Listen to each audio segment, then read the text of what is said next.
Now we're recording, and this is lesson, I guess this would be part 3 of the 6.2, 6.3, but we only have one example to go. And then after that, what we'll do, here, I don't have the blog open actually.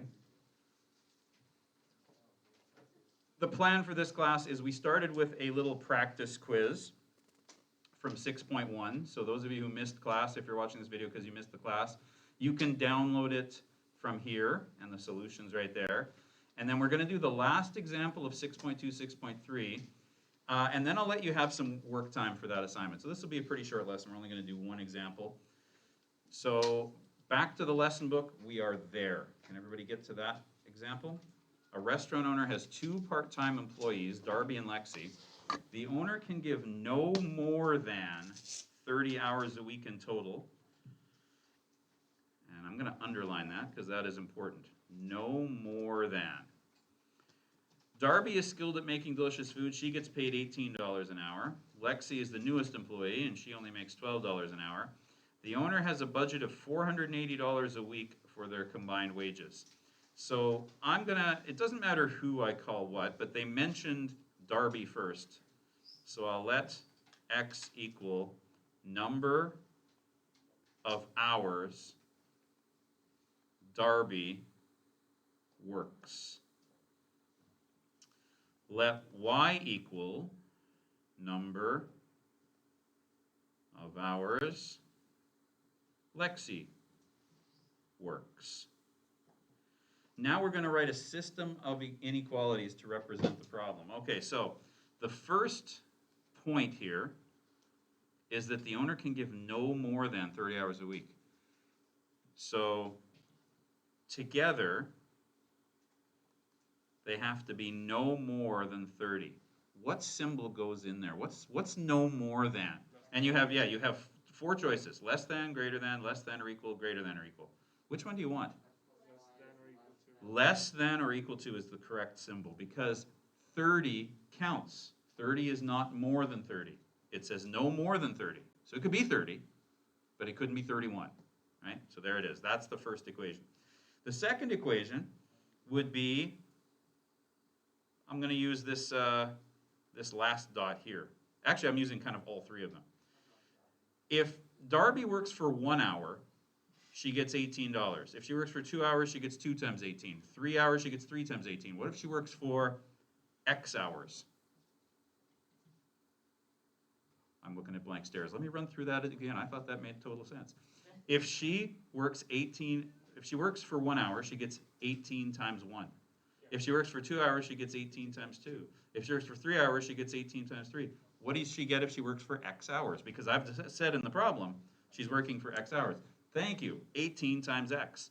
So 18 times X is how much I got to pay Darby. How much do I have to pay Lexi? 12 times Y. And what do I know about that number? It's the same symbol, isn't it? I could make that go right up to 480, but I can't go over because that's the maximum. That's my budget. So there we go. There's my 2 equations that kind of matter. I do have a couple of other kind of, they're almost just, again, what did we call these again? What were they called yesterday in the example?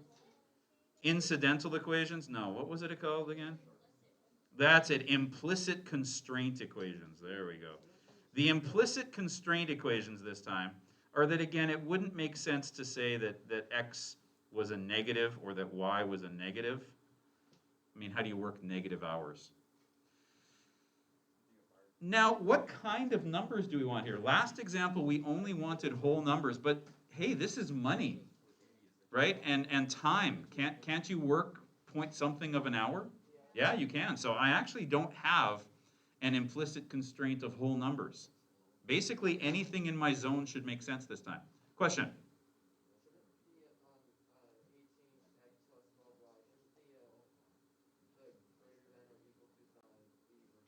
No, because this is a budget. That implies that we can't go over that. So this is my maximum that we can pay. So those 2 numbers could be less, but they can't be more. So that implies that. Okay? All right, we're going to use technology this time, and then whatever the technology shows us, we're going to just transfer onto our picture. So let's enter those equations into Desmos. I'll give you a minute to do that. I've kind of done it already. So I'll pause the video while you enter those equations into Desmos, and then we'll be right back. So guys, go to Desmos and enter those inequalities in, and we'll be right back to see how you did. We're back, and we've now entered all the equations into Desmos, and let me turn them all on. So Desmos, I'm just going to go home here. Let's see, what's the home button? Go up, there, go home there. Home goes 5 in every direction, or 10 in the x direction and 5 in the y direction.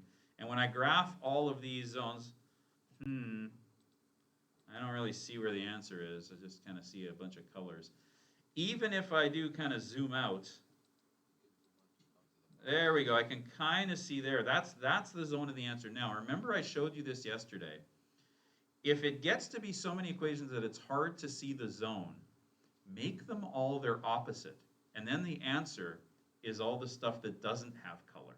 That kind of makes your life easier when there's a bunch of equations. So I'm just going to really quickly do that. I'm going to change this guy to, just a sec. I'm going to change this one to greater than. I'm going to change this one to greater than. I'm going to change this one to less than, and change this one to less than. And there, that's way prettier to look at. And if you're doing this on a TI, you really have to do it this way, because TI can't shade with colors. You're just going to see one big black blob in here, unless you do it this way. Okay, your question first. How come the y is, like, in a sense, greater? I thought it was the opposite before. But the original equation was they can't work more than 30 hours. So to make it the opposite, it started out, look back at the notes. It started out as a less than or equal, right? Look, did you write it down wrong? There you go. Okay. All right. Question over in the corner. Can I revert? Yeah, sure. If you knew from the start that you wanted to do a reverse, yeah, type it in that way right away. Oh, I can't hear you. Okay, you want to do the TI? Okay, let's do the TI. So for the TI has one advantage. Is there somebody I can help you find? Okay, if there's one thing that is a bit of an advantage for the TI, it's that, okay, let me go back to the page here with all the stuff, and then, come on, calculate, there we go. It's that, okay, let's clear all the old stuff out of here. Clear, clear. Okay, the one advantage of the TI is that it will zoom fit for you. But before we can zoom fit, we have to enter it in everything. Now, first of all, if x is greater than or equal to 0, I can't enter an x equation. So go to zoom, and actually, you know what? We'll do that later. I just realized. We'll have to do that later. Quit that. Okay, so we'll graph y is greater than or equal to 0. So basically, we'll just graph y is equal to 0, and then we'll shade to the, okay, but we'll shade the left side of that, because we're doing the opposite. So there we go. So no, there we go. And then graph, and you can see there we go. We're shading down. Okay, and then, okay, now for the TI, remember, this has to be rewritten as y is less than or equal to negative x plus 30. So let's do that. So y, come on, y is equal to negative x plus 30. And I have to do a test point, so I know that 0 is less than 30, so I'm including 0, so I'm shading the side with 0, 0. So first of all, let's graph it and see what it looks like. And as you can see, it's not in there. So let's change our window so that we can see it. I guess I have to go all the way up to the y-intercept, which is 30. I guess maybe making this 0 would make sense. So change that to 30 and go back and graph it, and there we go. There's there's our line. And notice that it's not far enough in the X direction either, so I could either go to zoom fit. Let's try zoom fit. Zoom, I think it's 9, right? Nope, zoom 10. So hit 0. Zoom fit. And there we go. Now it should graph it again for us. Come on, zoom fit. Let's see, is there something wrong here? I might have frozen my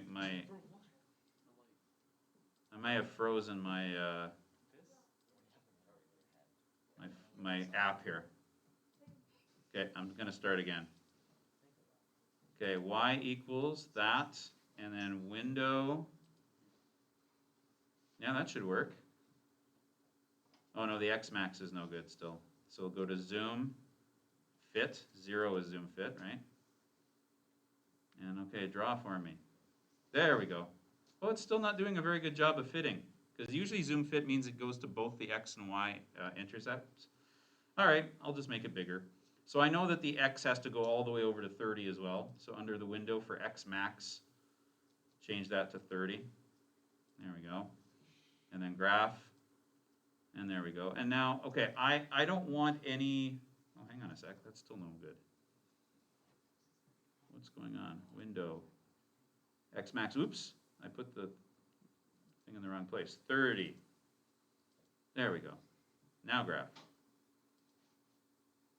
There we have it. So there's our first one. Now, does 0, 0 fit in this system? 0 plus 0 is less than 30. So it's true. So I want to shade to the left of that. But again, I'm going to use the opposite rule. So I'm going to shade to the right of it so that I can see what I'm doing. So shade to the right of it. So go enter, enter, and there. We're shading to the right. So graph that. And there we go. We're shading to the right. Now, remember that this line here, there is no data this way, right? Because X can't be smaller than 0. So another thing you can do with your window is to just set the X minimum to be 0. And then there. Now the graph doesn't even include the X's and Y's that are negative. So there's my first graph. It's this zone in here, right? Because I've got an opposite on. Now I've got to fix the other equation for the TI, right? The TI can't graph it like this. So it's 12y is less than or equal to negative 18x plus 480. And then y is less than or equal to, and I have to divide both sides of the equation by 12. Now, dividing these two numbers by 12 is not that hard, but say that they were uglier numbers. Like say they were decimals or something. You know what? At least the TI will actually calculate this for you. You can enter it in this form, and it'll know what to do with it. So I think that's what I'll do. I will enter it just like that. I will enter it as, my next line is y is equal to, and then I'll open a bracket, negative 18x plus 480. I'll close that bracket and say divide it all by 12. There, can you see that? Now, really quick before I graph it, which side am I shading? Well, let's see. Does 0, 0 make this a true statement? It does, because 0 is less than 480. So shade the right again. So move your cursor until you are at the place where the shading is before the Y. And then say, no, I don't want that one. No, I don't want that one. There, that's it. Yeah, that is the one I want. And then hit graph. And now it'll shade the other direction too. Compare that to Desmos, and you'll see that we have the exact same graph.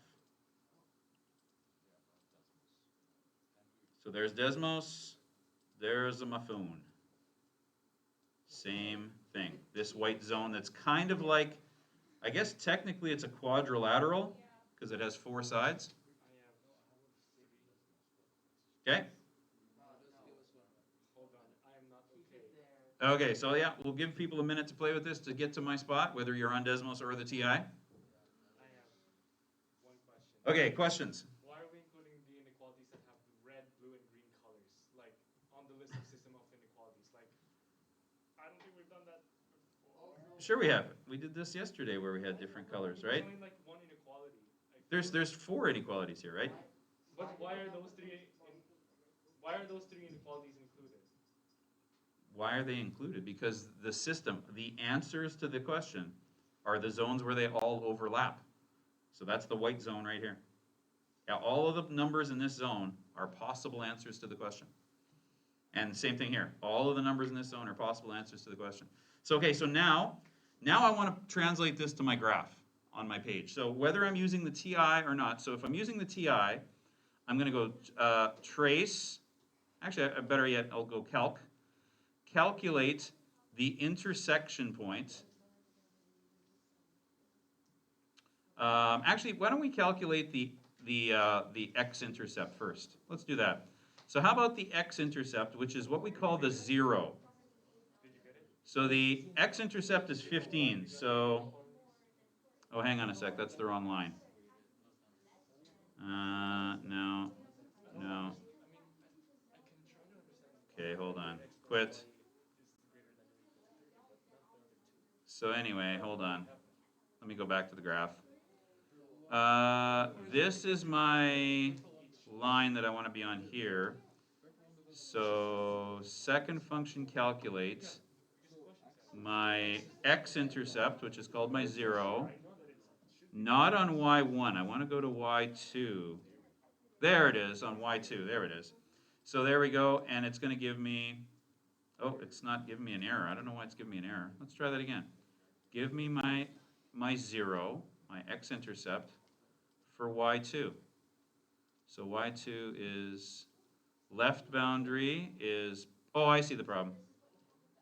So Y3, Y2, there we go, for Y2. So the left boundary is positive for Y. Keep going until it gets negative. Go, go, go, go, go, go, go, until you get to negatives. And there we go. And actually, look at that, it even found it for me. X is 30, Y is 0, and then hit enter, and then you can just quit it. I mean, we found it just by tracing.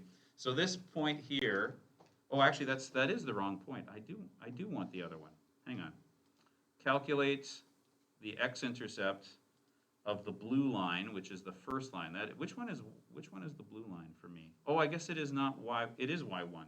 Why did I think it wasn't Y1? So let's see. Let me go back to the list here. So the list on here, Y1. Oh, I want Y3. That's why. I had it in the wrong order in my head.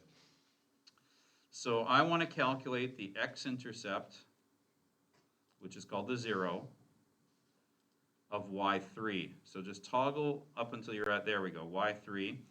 And the left boundary, it'll be 29 point something, so -4. So left boundary, go to the positives.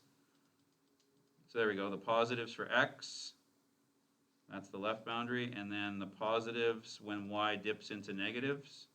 There we go. So between Y is positive and Y is negative, we have a 0 of 26.6 repeating. So that's what this dot is. This dot is 26.6 repeating. One thing that's that took me a minute to remember how to do that.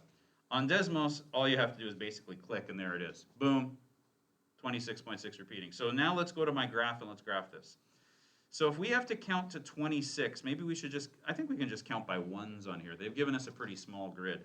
So I can put 0, 1, 2, 3, 4, 5, 6, 7, 8, 9, 10, 11, 12, 13, 14, 15, 16, 17, 18, 19, 20, 21, 22, 23, 24, 25, 26, and then 0.6 repeating is 2/3. So maybe right around there is the dot that we're looking for. Right? So again, let me show you that on Desmos again. It's this dot right here. And then there it is on your TI. There it is right there, the 0. You can kind of see it's flashing. It's probably hard to see from where you're sitting, but if you have the screen in front of you, that point that you looked up should be flashing. Now, how do you find the Y-intercept? Okay, so the Y-intercept is on the red line, which is the X plus Y line. So which line is that? So that's the X plus Y line. That's Y2. So I want the Y-intercept of Y2. The easiest way to do that on the TI is to calculate the value when X is 0 of line y2, not y1, not y3, but y2, and that's going to be, and then it went away. Let me try that again. Calculate the value when x is 0 of y2. There we go. Oh, that's y3 again. There it is for y2, and that's y is 30. So this point here, this point up at the top here, is y is 30. You can see that on Desmos by, again, just clicking over there, and it'll tell you y is 30. So go back to our graph and count up to 30. So 1, 2, 3, 4, 5. That's a 5. Looks like a smudge. 6, 7, 8, 9, 10. 11, 12, 13, 14, 15. 16, 17, 18, 19, 20. 21, 2, 3, 4, 25. 26, 27, 28, 29, 30. So there we go. So there is our y-intercept. And then there's this corner where they meet. I'll get to your question in a minute. Then there's this corner where they meet, right here. That spot there is 2010. On Desmos, you can just point at it and it finds it. How do you find it on the TI? On the TI, you have to go back to calc, and you want to do an intersection. Now, let's go back to my list. I'm doing a calculation between y2 and y3. So calculate the intersection point, as you can see, that's number 5, between y, not y1, but between y3 and not y1, but y2. And then hit enter, and then hit enter twice because it gives you that guess, and there it is. X is 20, y is 10, same as this point, 2010. So there's how you do it with the TI. So now go back to the graph I'm drawing, and let's put the points 20, 5, 10. And there's my zone. I think I might try to do this freehand, but I'm going to try to be very careful. There we go. And then this joining from here to here. Let's see if I can do this with my drawing tools. Drawing tools. So from here to here. And then just move that over. Oh, that didn't work. Oh yeah, right. I have to turn off the pen. How do I turn off the pen? How do I just make the pen just a pointy tool? I guess I just have to put down the pen and use my finger. It's not doing it. Maybe if I use the cursor? There we go. There we go. Cursor, so there to there. So there's my zone. Everything inside here is a solution. Now, the next question says, determine 2 possible solutions. Well, there's all kinds in here. This one's kind of fun, right? The one right at the corner. I could say one solution could be 10, 20, which means what? What does that mean as a solution? That means Darby works 10 hours, and Lexi works 20 hours, right? Because that point is in the zone. I could pick a point, say, up here. I could pick this one. That's the point.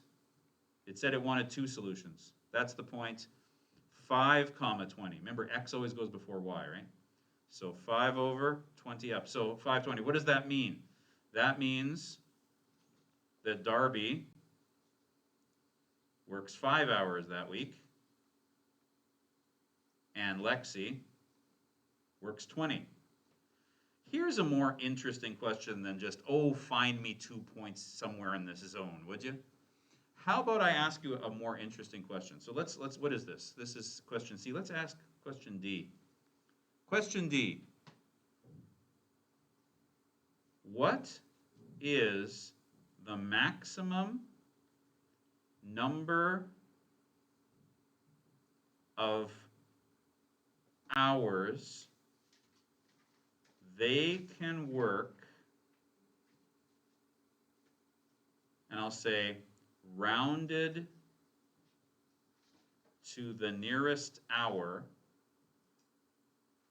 Hopefully you have more room than me. If they have to work, guess where I'm going with this? At the same time.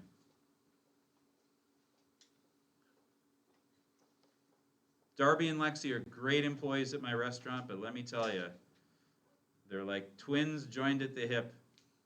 If I only have one of them, they make too many mistakes, but when they work together, they're solid. So if they have to work at the same time, what is the biggest number of hours that they can work? Now remember, it has to be in this zone. So what is it? Anybody want to try figuring that out? Hopefully you have your graph. If looking at this grid is confusing, you could always go back to Desmos. All right, there's your graph. You can, one of the things again that's nice and easy to do in Desmos is if you zoom in, you'll get more options here, more grid lines that you can count. So what do you think? Is 15, 15 in the zone? He got his facts straight. 15 here, and 15, well, wait a minute, 15 is 10, that's right there. 15, how do I tell if 15, 15 is in the zone? How about we graph it? Open up a bracket and go 15, comma, 15, and close the bracket and see, well, 15, 15 looks good. Looks there, yeah, that might be it. I think we might have it. 15, 15 is on the line. You know what else I can do to check to make sure that this is the right answer? Is I can go back. So my solution to this looks like it's 15, 15. And it looks like what I can do is, how about I go back to my original equations? What were my equations again? X plus y has to be less than or equal to 30. Is that work? Does 15, go away. Does 15 plus 15 make less than or equal to 30? Yes, so it works for that one, but it has to work for the other one too. The other equation was 18x plus 12y has to be less than or equal to 480. Is 18 times 15, oh, come here you, is 18 times 15 plus 12 times 15 less than or equal to 480? Is that a true statement? I need a calculator for that. Let's see. I think it is because it's inside the line of my graph, and I'm just going to double check it. 18 times 15 is 270, and 12 times 15, I know that number, is 450. Oh, hang on, no, I don't know, that's not right. 12 times 15, I do know that number, and it's 180. I must have punched something wrong. Is 270 plus 180 less than 480? Yes, because it's 450. So 450 is less than or equal to 480. That's a true statement. So I think that's right. That is my answer. Let's go back to Desmos and take a look at it again. Are there any other points between there and there that would work? I don't think so.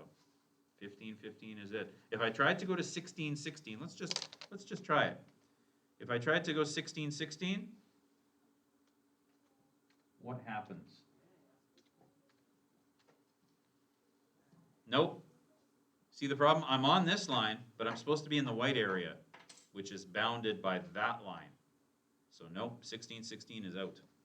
Now, if I wanted to do what I just did on the TI, I would just go to the TI and I'd say, okay, I have my graph. Let's go back to my graph. And let's just go to the graph itself right there. And okay, so I'm testing to see if 15, 15 is in the zone.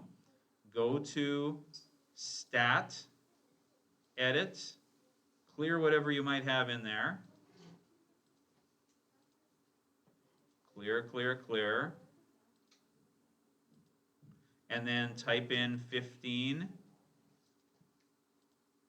15, and then go back and put stat plot on. Oh, hang on, I gotta quit this. Go to stat plot, turn stat plot on. Make sure that you're picking this kind of graph because you just want to graph a dot. And make sure you pick, you have what kind of marks you want to make for your dot. And this one here is the one I want because that one will show up inside the shading. So now go back to my graph and you should, there's the dot, and then it puts the dot first, and it's on that line, and it's inside that line, so yes, that's a solution, which is the same thing that we see when we look over here at Desmos. So there we go. That's the kinds of questions that you're going to have to do. You're going to use the technology to help you make a sketch. If you have your own graph paper to make these sketches, great, but I don't even mind if you just do them on loose leaf as long as you do them relatively neatly. And the tough part is, of course, answering questions like this guy. Okay, any questions about what I did? Somebody had a question a while ago and I wanted to finish what I was talking about. What was your, did you figure it out? Did we lose you anywhere in making this graph? Yes. Okay, so want to go back to Desmos? You're using Desmos, right? Yes. Okay, so I don't want to ask you to do the whole process again, but we might have to do the whole process. okay, so let's see, one more time, just in summary. Do you get how I got these two equations? Now remember, I only changed them to y on the left for the TI people. Desmos has no problem just graphing these four equations exactly the way they are. So I entered these four equations, but then I thought, Desmos is gonna overlap four different colors and it's gonna be hard to read where the answer is. So I made them all their opposites.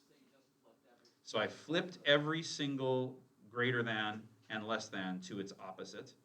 And then it graphed it real nice, so I know that the white zone is where all the answers are.